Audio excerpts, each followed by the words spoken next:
विषय में हम बात करेंगे, जो शिक्षा हमें यीशु मसीह के द्वारा मिली है। हालेलुया।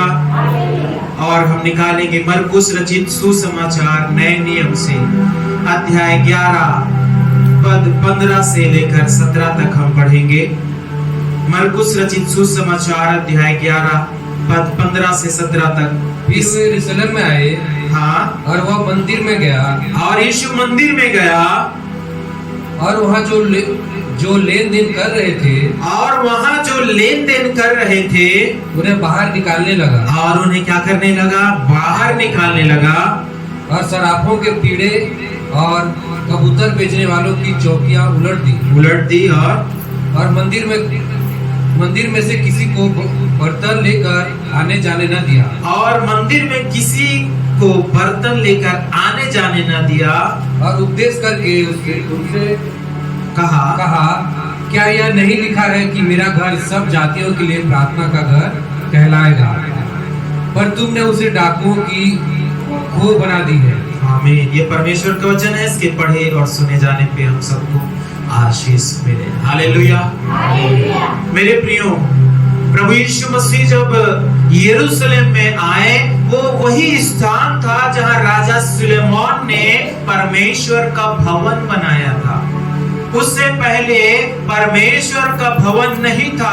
परमेश्वर के लिए एक तंबू बनाया जाता था जहां परमेश्वर की पवित्र वेदी होती थी, और प्रभु अपने आप को बादल के रूप में वहां उपस्थित करता था। लेकिन दाऊद उस मंदिर को बनाना चाहता था, लेकिन परमेश्वर ने कहा, तू मेरे मंदिर को बनाने नहीं पाएगा, तेरा पुत्र सुलेमान वो तेरे इस कार्य को करेगा और मेरे लिए मंदिर को बनाएगा। तब हम देखते हैं इसी मंदिर में यीशु मसीह आए, और क्या देखते हैं? वहां बिजनेस चल रहा है। क्या चल रहा है? वहां लेन देन चल रही है। वहां लोग विभिन्न प्रकार के वस्तुओं को बेच रहे हैं जो उनके आराधना से संबंध रखता है। कभी बलिदान के लिए कबूतर तो और पशु वहां बेचे जा रहे हैं, और कुछ बातें वहां बेची जा रही हैं, और परमेश्वर इस बात को देखकर नाराज हो गया, क्योंकि उसके अंदर अपने पिता के घर के लिए भूख और प्यास थी। यीशु मसीह अपने पिता के घर को, यहोवा परमेश्वर के घर को बिजनेस पॉइंट बनाने नहीं चाहता था। वो देखकर निराश हुआ, और धार्मिकता का क्रोध उसके अंदर आया, और उसने क्या किया? जितने बेचने वाले थे सबके उसके सामानों को क्या कर दिया? उलट पुलट कर दिया। क्यों? क्योंकि परमेश्वर का वचन यशायाह में लिखा था, उस बात को यीशु मसीह ने यहाँ कोट किया और कहा, क्या यह ना लिखा है कि मेरा घर सब जातियों के लिए प्रार्थना का घर कहलाएगा? हालेलुया। क्या बोला प्रभु ने?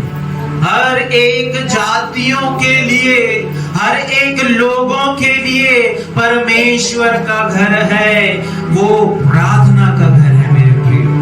हालेलुया। लेकिन आज हम क्या देखते हैं? आज जब हमने इस वचन को पढ़ा तो इसकी मुख्य जो बात है वो यही है मेरे प्रियो, कि परमेश्वर केवल एक जाति का परमेश्वर नहीं है, वो हर एक का परमेश्वर है। इस बात को इस वचन से वो बता रहा है कि मेरा घर हर एक जातियों के लिए क्या होगा? प्रार्थना का घर होगा। लेकिन आज हमने क्या कर लिया है? परमेश्वर को बांट दिया है। हमने परमेश्वर को टुकड़ों में सजा दिया है संसार में। हालेलुया। हम बोलते हैं वो ऐसा मेरा परमेश्वर है, वो वैसा हमारा परमेश्वर है, ये ऐसा हमारा परमेश्वर है। हमने परमेश्वर को क्या कर दिया है? विभाजित कर दिया है, बांट दिया है मेरे प्रियो। मनुष्यों के लिए अनेक ईश्वर हो सकते हैं, लेकिन अनेक मनुष्यों के लिए एक ईश्वर है। हालेलुया।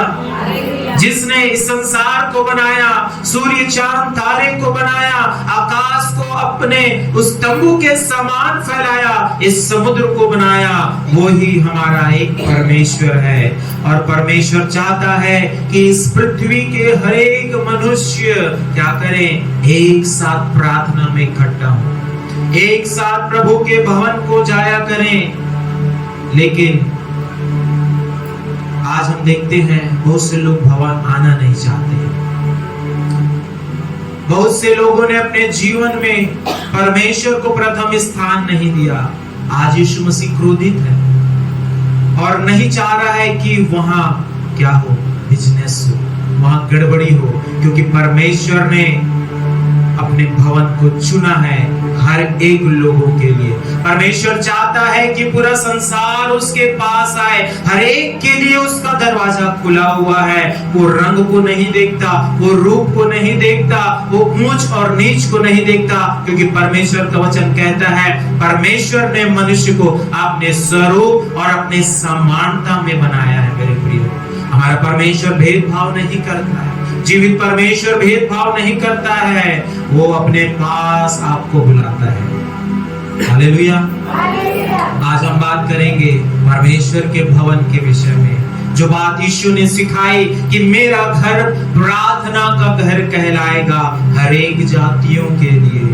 हालेलुया। लेकिन आज क्या है, आज लोगों ने उसको डाकुओं का खोह बना दिया है। पुराने समय में आपको मालूम होगा, जब डाकू शहरों में नहीं लेकिन जंगलों में छुपा करते थे, और जितना अंदर चट्टानों के अंदर उनका निवास हुआ करता था। आज प्रभु उस बात को तुलना कर रहे हैं कि लोगों ने प्रभु के भवन को क्या कर दिया है, डाकुओं का खो बना दिया है। मेरे प्रियो, हमें ऐसा नहीं करना है। प्रभु हमारी चिंता करता है। आज हम आराधनालय में जाकर प्रार्थना नहीं करते। क्या नहीं करते हैं? हम ना आराधनालय में जाकर प्रार्थना करते हैं, ना इस पवित्र आत्मा के मंदिर में। कौन है पवित्र आत्मा का मंदिर? हमारा देह है, ना इसमें हम प्रार्थना करते हैं। हालेलुया। इसका मतलब ना हम प्रभु के भवन में प्रार्थना कर रहे हैं, ना हमारे शरीर में जो पवित्र आत्मा का मंदिर है उसमें भी हम प्रार्थना नहीं कर रहे हैं। बहुत से ऐसे लोग यहाँ बैठे होंगे जिन्होंने सुबह से प्रार्थना ही नहीं किया होगा। हाँ, खाना खा लिए, है ना, टीवी देख लिए, दुनिया के सारे चीज कर लिए, प्रार्थना नहीं करेंगे क्योंकि डाकू का खो बन गया है। परमेश्वर का भवन क्या बन गया है? हाँ, उनको खाना चाहिए, अच्छा अच्छा सब चाहिए, उनका काम चलना चाहिए, उनका तबीयत ठीक रहना चाहिए, है ना, उनका नाम बढ़ना चाहिए, सब उनको चाहिए। लेकिन प्रभु के पवित्र मंदिर को अर्थात अपनी देह में प्रार्थना नहीं करना चाहते हो। Hallelujah, hallelujah. प्रार्थना का समय ही नहीं है। बाकी सब चीज के लिए क्या है? समय है। टीवी देखेंगे घंटों, उसका तो कोई रिकॉर्ड नहीं हो सकता। हालेलुया। लेखा लेंगे जब परमेश्वर, तब रिकॉर्ड निकल जाएगा कि जिंदगी के 50 साल में 40 साल तो टीवी देखते ही निकल गया। हालेलुया। काम करेंगे, गपशप मारेंगे, आराम करेंगे, मोबाइल में घंटों बात करेंगे, लेकिन प्रार्थना के लिए समय नहीं है, क्योंकि हमने अपने इस पवित्र परमेश्वर के पवित्र मंदिर को डाकुओं का, टीवी देखेंगे, डाकुओं का खो बन गया। गपशप करेंगे, चुगली चाली करेंगे, डाकुओं का खो बना के रखा है। तमाम प्रकार के बिजनेस हो रहे हैं, लेकिन प्रभु के लिए एक काम नहीं हो रहा है। Hallelujah, hallelujah. मेरे प्रियो, स्मरण करें प्रार्थना को कि यीशु मसीह ने कैसे इस संसार में दुख उठाकर, आज्ञा मानकर प्रार्थना किया। हमेशा यीशु मसीह अपने लिए प्रार्थना का समय निकालते थे, क्योंकि उनको मालूम था प्रार्थना कितना इंपॉर्टेंट है। हालेलुया। हम सिर्फ प्रार्थना सुनते हैं और प्रार्थना करा लेते हैं, ये काफी नहीं है। ऐसे लोग उतने ऊंचे स्तर में नहीं बढ़ पाएंगे। हालेलुया। हमको प्रार्थना करने वाला बनना है। हालेलुया। क्योंकि परमेश्वर से जब तक आप बात नहीं करेंगे, प्रार्थना का मतलब होता है परमेश्वर से आपकी बातचीत होना। आप जब तक परमेश्वर से बात नहीं करेंगे, आपका रिश्ता परमेश्वर से नहीं हो पाएगा। हालेलुया। आप स्मरण करें उस क्रूज पर लटके हुए डाकू का, जो लूका रचित सुसमाचार उसका 23 अध्याय और उसके 43 पद में लिखा है। क्या लिखा है, पढ़े। उस डाकू को स्मरण करें कि कैसे उसने क्रूज पर लटके हुए भी प्रार्थना की। हालेलुया। लूका 23:43। उसने उससे कहा, हाँ, उस डाकू ने यीशु मसीह से कहा, मैं तुझसे सच कहता हूँ हाँ, कि आज ही तू मेरे साथ स्वर्गलोक में प्रभु यीशु से जब उसने प्रार्थना की, तब यीशु मसीह यहाँ कह रहे हैं, मैं तुझसे सच कहता हूँ कि आज तू मेरे साथ। हालेलुया। डाकू कौन होता है? जो हत्या करता है, जो लोगों को परेशान करता है, जो लोगों का माल लूट लेता है, जो लोगों के घर को बर्बाद कर देता है। और उसको सजा मिल रही थी उस क्रूस पर, और निर्दोष यीशु मसीह भी उस क्रूस पर सजा उठा रहे थे। लोग उनका अपमान कर रहे थे, सिर हिला हिला कर नाना प्रकार के ताने यीशु मसीह को मार रहे थे। लेकिन उन सारे तानों को सुनते हुए उस डाकू ने यीशु को ताना नहीं मारा। एक और डाकू लटका था, उसने भी यीशु मसीह को बोला, अरे तू परमेश्वर है तो खुद बच और हमको भी बचा ले, ये चमत्कार करके दिखा। ऐसे करके वो ताना मारा था। लेकिन ये जो एक डाकू था, उसने अपने पापों को माना और प्रार्थना किया और परमेश्वर के आशीष को अपने जीवन में पा लिया। मेरे प्रियो, क्या बोला गया कि आज ही तू मेरे साथ, हाँ, अपनी आत्मा को उसने बचा लिया। आज कितने लोग हैं जो प्रार्थना नहीं करके अपनी आत्मा को अनंत कालीन मृत्यु के लिए सौंप रहे हैं। मेरे प्रिय, ना वो अपने लिए प्रार्थना करते हैं, ना अपने परिवार के लिए प्रार्थना करते हैं, दूसरों के लिए तो भूल ही जाइए। हालेलुया। उनको सिर्फ अपना ही नहीं दिख रहा है तो दूसरे का क्या दिखेगा। हालेलुया। ग्रुप में बहुत से मैसेज आते हैं, प्रार्थना निवेदन आते हैं। मैं आशा करता हूँ आप लोग प्रार्थना करते होंगे। हालेलुया। उस डाकू ने जिंदगी भर बुराई की, जिंदगी भर पाप में जिया, लेकिन जब यीशु के स्पर्श में आया, यीशु की उपस्थिति में आया, उसने अपनी देह में प्रार्थना किया। मेरे प्रिय, और उसका रिजल्ट आपके सामने है। यीशु ने कहा कि निश्चय तू आज मेरे साथ स्वर्ग लोक पर होगा। उसने अपने जान को बचा लिया।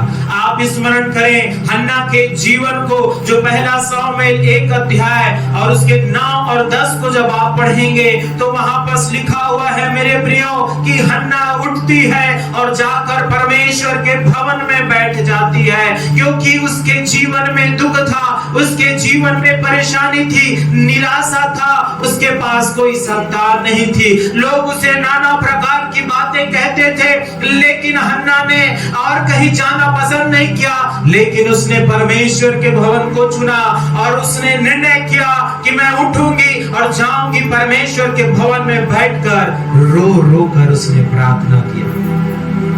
हालेलुया। जब उसने प्रार्थना किया तब परमेश्वर ने उसकी सुन लिया। आज हमें चाहिए कि हम भी प्रभु के भवन में आकर प्रार्थना करें, लेकिन देखा जाता है संख्या कम है, लोग प्रार्थना करना नहीं चाह रहे हैं, उनको कोई प्रार्थना से लेना देना नहीं है, ना वो घर में प्रार्थना करेंगे ना तो परमेश्वर के भवन में आकर प्रार्थना करेंगे। रीति रिवाजों में जीना छोड़ दीजिए मेरे प्रिय। हालेलुया। प्रार्थना में जीना स्टार्ट करिए। हालेलुया। और हन्ना ने प्रार्थना से अपने आशीष को प्राप्त कर लिया। वो आशीष शामूएल बालक के रूप में उसको प्राप्त हुई। तब परमेश्वर को हन्ना ने उस बालक को मंदिर की सेवा के लिए दे दिया और वो बालक पूरे इज़राइल के लिए आशीष बन गया। जब तक वो बालक जीवित रहा उसने परमेश्वर की सेवा को किया और 2 राजाओं का अभिषेक उसने किया अपने जीवन में। हालेलुया। आप स्मरण करें दानियल को कि किस प्रकार विपरीत परिस्थितियों में जब दुश्मनों ने उसके विरुद्ध युक्ति की थी, एक प्लान को बनाया था कि दानियल को नाश कर दें। जब आप पढ़ेंगे दानियल 6 अध्याय उसका 10 पद और 13 पद को जब आप पढ़ेंगे तो वहां पास लिखा हुआ है, दानियल जब इस बात को सुना तो जैसे वो प्रतिदिन दिन में 3 बार घुटनों में आकर प्रार्थना करता था। हालेलुया। क्या में आकर? घुटनों में आकर 3 बार परमेश्वर से प्रार्थना करता था।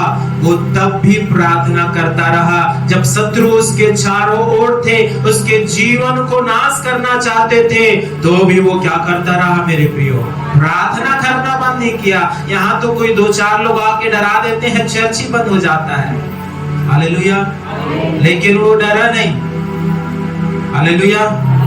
क्योंकि उसको मालूम था मैं किस परमेश्वर की आराधना कर रहा हूँ। हालेलुया। वो डरा नहीं, उसने प्रार्थना किया और प्रार्थना ऐसी थी कि सिंह के मुंह भी बंद हो गए। हालेलुया। और यहाँ एक जन आके नरिया देता है तो ये दादा कहोगे खता। हालेलुया। है ना, चूहा भी चिल्ला देता है तो हम डर जाते हैं। छिपकली को देख के डर जा रहे हैं, वो तो शेर के सामने खड़ा हुआ है। हालेलुया। इसलिए क्योंकि वो प्रार्थना करना नहीं छोड़ा। प्रार्थना का जीवन था। वो परमेश्वर के भवन में नहीं था, गुलामी में था, दूसरे के अधीन में था, लेकिन परमेश्वर के मंदिर की ओर देखकर प्रार्थना करता था। आज प्रभु चाहता है हम अपने जीवन को डाकुओं की खो नहीं बनाएं, अपने जीवन को परमेश्वर का मंदिर पवित्र होने के लिए हमको बनाना है। हालेलुया।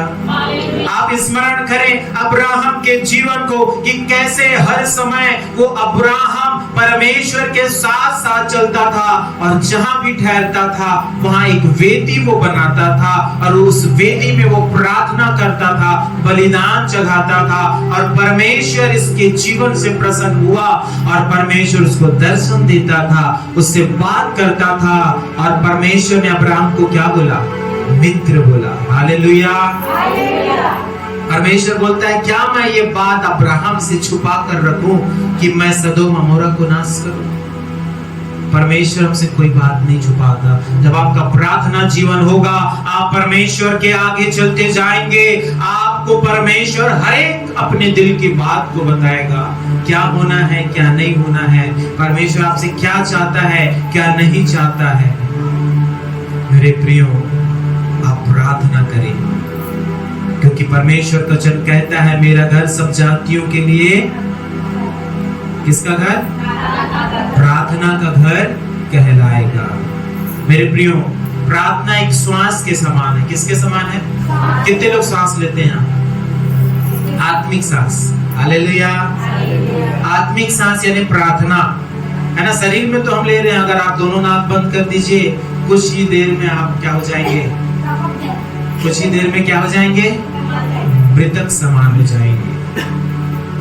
हालेलुया। लेकिन आज बहुत से लोग हैं जो प्रार्थना तो कर ही नहीं रहे हैं। वो किसके समान है?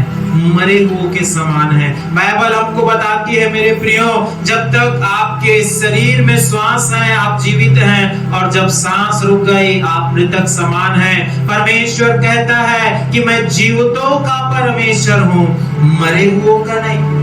हालेलुया। इसलिए हमको सांस लेना प्रारंभ करना होगा, प्रार्थना करना हमको आरंभ करना होगा, क्योंकि प्रार्थना एक मसीही की श्वास होता है। हालेलुया। हालेलुया। कई लोग तो एक नाक से ऐसा सांस लेते हैं फिर दूसरे से छोड़ देते हैं। हमको करने की जरूरत नहीं। हालेलुया। दोनों नाक दिया है परमेश्वर, सांस लेना है हमको। हालेलुया। जब समय मिला हमको प्रार्थना करना है ना। ऐसा होता है क्या? आप सुबह उठे तब सांस ले लिए और उसके बाद मछली के जैसे पानी में घुस गए और उसके बाद बहुत देर बाद सांस लिए, ऐसा होता है क्या? सांस हमको चाहिए, तो वैसी प्रार्थना आपके अंदर होना रहना चाहिए। हालेलुया। हालेलुया। दूसरी बात परमेश्वर के भवन के विषय में कि परमेश्वर का भवन प्रभु की उपस्थिति का स्थान होता है। किसका स्थान होता है? जब आप यहाँ आते हैं, परमेश्वर इस स्थान में अपनी उपस्थिति को देता है आपके लिए। हालेलुया। क्योंकि परमेश्वर कहता है जहां 2 या 3 मेरे नाम से इकट्ठे होते हैं वहां मैं उपस्थित होता हूं। मेरे प्रियो, परमेश्वर ने आदम और हवा को भी स्वर्ग में रखा, जिसे हम अदन की वाटिका कहते हैं। लेकिन आदम हवा जब वहां रहते थे, हर समय परमेश्वर की उपस्थिति वहां होती थी। वो जब चाहते तब परमेश्वर से वो क्या करते थे? संगति किया करते थे, क्योंकि परमेश्वर दिन के ठंडे समय उनसे मिलने को आता था। लेकिन आज बहुत से ऐसे लोग हैं जो परमेश्वर के भवन में आकर उसकी उपस्थिति में बैठना नहीं चाहते हैं, उसके प्रेजेंस को महसूस करना नहीं चाहते हैं, क्योंकि मन हमारा कहीं और रहता है। जाना है घर में खाना पकाना है, उसके बाद पिक्चर देखना है, टाकिज जाना है, कपड़ा धोना है, हालेलुया, मोबाइल में बात करना है, सबसे बड़ा आज है ना। क्या करना है? चर्च गई हूँ कर और कहीं हम चले जाते हैं, स्कूल गई हूँ करके हम और कहीं चले जाते हैं, काम में गए हैं करके हम कहीं बैठे हुए हैं, हालेलुया। लेकिन हमको प्रभु की उपस्थिति में बैठने की जरूरत है, हालेलुया। जो अपने पंखों को ऐसा किए हुए थे, परमेश्वर की उपस्थिति बादल के रूप में वहां हमेशा बनी रहती थी, हालेलुया। आज प्रभु चाहता है कि हम इस पवित्र मंदिर में, किसमें? इस हमारा देह में जो प्रभु का मंदिर है, उसमें प्रभु की उपस्थिति हमेशा बनी रहे, हालेलुया। आप जब उपस्थिति में रहेंगे ना, आप अलौकिक हो जाएंगे, आपका जीवन बदल जाएगा, आप भिन्न प्रकार के हो जाएंगे, कोई आपका सामना नहीं कर पाएगा। ये जीवन आपको प्रभु देना चाहता है, इसलिए आप उसकी उपस्थिति में आना सीख जाएं, हालेलुया। तीसरी बात, प्रभु का भवन आराधना उपासना करने का स्थान है। आज बहुत से लोग प्रभु के भवन तो आते हैं, लेकिन वो आराधना नहीं कर रहे हैं, केवल गीत गा रहे हैं। क्या बोल रहा हूं मैं? गीत गा रहे हैं। आपका गीत गाना आराधना करना नहीं है, ध्यान से सुनेंगे। आपका गीत गा देना आराधना करना नहीं है। जब तक आप आराधना नहीं करेंगे, आप परमेश्वर को देख नहीं पाएंगे, उसके निकट नहीं आ पाएंगे। मेरे प्रियो, पढ़े प्रभु के वचन, भजन संहिता 100 अध्याय 2 पद। क्या लिखा है प्रभु के भवन में, वचन में? आनंद से यहोवा की आराधना करो। आनंद से यहोवा की क्या करो? आराधना करो। आनंद से। लेकिन आज जब हम आते हैं सिर्फ गीत गा देते हैं, क्या करता है? यूहन्ना 4:23 फिर से पढ़ देंगे। परंतु वह समय आता है, वह समय आता है, वरन अब भी है, और अब भी है, जिसमें सच्चे भक्त हाँ पिता की आराधना आत्मा और सच्चाई से करेंगे। हाँ, परमेश्वर की आराधना सच्चे भक्त ही आत्मा और सच्चाई से करेंगे। मेरे प्रियो, जब आप देखते हैं प्रेरितों के काम उसका 16 अध्याय 25 और 26 में, तो पौलुस और सिलास को बंदी गृह में डाल दिया गया था, उनको बहुत मारा गया था, लेकिन वो क्या कर रहे थे? आराधना कर रहे थे। और जब आराधना कर रहे थे, एक बड़ा भूकंप आया और उनके जो भी बंधन थे, जो जंजीरों से बांधा गया था, जो काठ में ठोक दिया गया था, वो सारे बंधन क्या हो गए? खुल गए। क्यों? क्योंकि वो आराधना करने वाले लोग थे। जो आराधना करते हैं उनके बंधन टूट जाते हैं। जो आराधना करते हैं परमेश्वर में, वो अधिक बढ़ते जाते हैं। मेरे प्रियो, हालेलुया। इसलिए जब आप प्रभु के भवन आते हैं तो आपको क्या करना है? आराधना करना है, उसकी उपासना में अपने समय को देना है। आपने समय निकाला, यहाँ इसलिए बैठे हैं क्योंकि आप क्या करें? आराधना करें, हालेलुया। चौथी बात, प्रभु का भवन समर्पण करने का स्थान है। क्या करने का स्थान है? समर्पण करने का स्थान है। मेरे प्रियो, सामुएल ने अपना पूरा जीवन क्या कर दिया? प्रभु की सेवा के लिए समर्पित कर दिया। आत्मा और सच्चाई से उसने क्या किया, अपने जीवन को प्रभु को दे दिया और बिना परमेश्वर की इच्छा के वो कुछ नहीं करता था। जो परमेश्वर उससे बातें करता था और जो करने को कहता था सामुएल वही बातों को करता था। आज परमेश्वर चाहता है हमारे जीवन से कि हम जब अपने जीवन में समर्पण को करेंगे तब हम क्या करेंगे, परमेश्वर की योजनाओं को अपने जीवन में पूरा होते हुए देखेंगे। क्या है परमेश्वर की योजना? ताकि आप कहां जाएं, स्वर्ग को जाएं, ताकि आपके रोग दूर हो जाएं, आपकी समस्या चली जाए। यही है परमेश्वर की योजना मेरे प्रिय। समर्पण का मतलब होता है परमेश्वर के लिए अलग जीवन जीना। पहले पाप करते थे, अब समर्पण के बाद पाप में नहीं जिएंगे लेकिन पवित्रता में जिएंगे। झूठ बोलना, नाना प्रकार के पाप, सारी चीजों को क्या करना पड़ेगा, एक तरफ कर देना पड़ेगा, क्योंकि परमेश्वर का भवन समर्पण करने का स्थान है। लेकिन आज बहुत से लोगों ने अपने जीवन को क्या कर दिया है, पाप का खो बना के रखा हुआ है। तरह तरह के पाप उनके अंदर से निकलते हैं। थोड़ा सा कोई कुछ बोल तो दे, थोड़ा सा कोई कुछ, भाई ने अगर बहन को कुछ बोल दिया, पति ने अगर पत्नी को कुछ बोल दिया, सास ने अगर बहू को कुछ बोल दिया, तुरंत हमारा जो जबान है वो पता नहीं कितना लंबा हो जाता है। हालेलुया। क्यों? क्योंकि वो पाप के खो में क्या था, जबान सिकता हुआ था ना, और जैसे ही कुछ हुआ फट से ऐसा चाकू के समान चलता है कि परिवार खत्म हो जाता है, रिश्ते नाते खत्म हो जाते हैं, संबंध खत्म हो जाता है। आज जाके देखिएगा कोर्ट में कितना लोग वहां आकर क्या है, वकीलों को पैसा दे रहे हैं, लड़ा वो है ना, सारा समस्या वो खुद के, और उस लड़ाई को दूर करने के लिए वकील के जेब भर रहे हैं। हालेलुया। जुबान को छोटी कर लीजिए, है ना, समर्पण कर लीजिए, आप क्या हो जाएंगे। लेकिन हम समर्पण करना नहीं चाहते। पढ़िए कुलुसियों 3 अध्याय, नए नियम से कुलुसियों की पत्री 3 अध्याय 23 और 24 पद हम निकालेंगे। कुलुसियों 3 अध्याय 23 और 24 पद।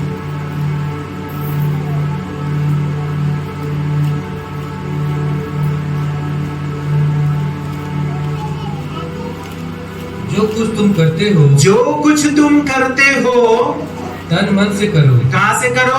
तन और मन से करो। यह समझकर कि मनुष्यों के लिए नहीं, ये समझकर कि मैं किसी मनुष्य के लिए नहीं लेकिन परंतु प्रभु के लिए करता हूँ। ये होता है समर्पण। प्रभु आपको सिखा रहा है जो भी करो, जो भी आप काम कर रहे हो, पाप को छोड़कर वो किसके लिए करो? प्रभु के लिए करो। Hallelujah, hallelujah. ये प्रभु हमारे जीवन से चाहता है।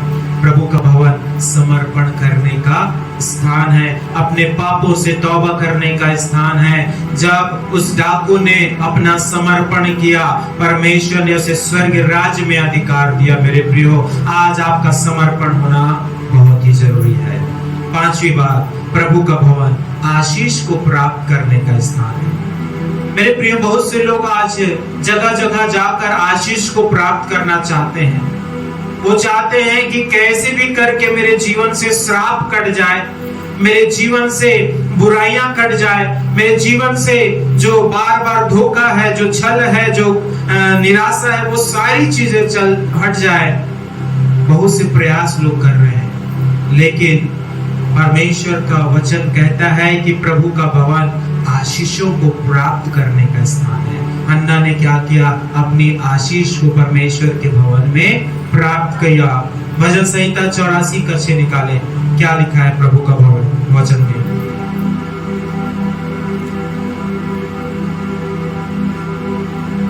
भजन संहिता 84 का 6। वे रोने की तराई में जाते हुए उसको सोतों का स्थान बनाते हैं। हाँ, हालेलुया। जब आप प्रभु के भवन में होंगे, रोते हुए तो आएंगे, लेकिन प्रभु आनंद के साथ आपको क्या करेगा? यहाँ से भेजेगा। क्या की तरह बनाएगा? पढ़े, क्या की तरह बनाएगा परमेश्वर? वो रोते हुए तो आएंगे, लेकिन सोतों का स्थान बना। हाँ, परमेश्वर आनंद का सोता आपको बनाएगा मेरे प्रियो, आपका जीवन को बदल देगा, आपको आशीष प्रदान करेगा। छठवीं और अंतिम बात, प्रभु का भवन सामर्थ प्राप्त करने का स्थान है। हालेलुया। निकाले मेरे साथ प्रेरितों के काम उसका 2 अध्याय और उसका पहला पद से पढ़ें, उसके बाद हम समाप्त करेंगे। प्रेरितों के काम 2 अध्याय 1 पद से। जब पिन्तेकुस्त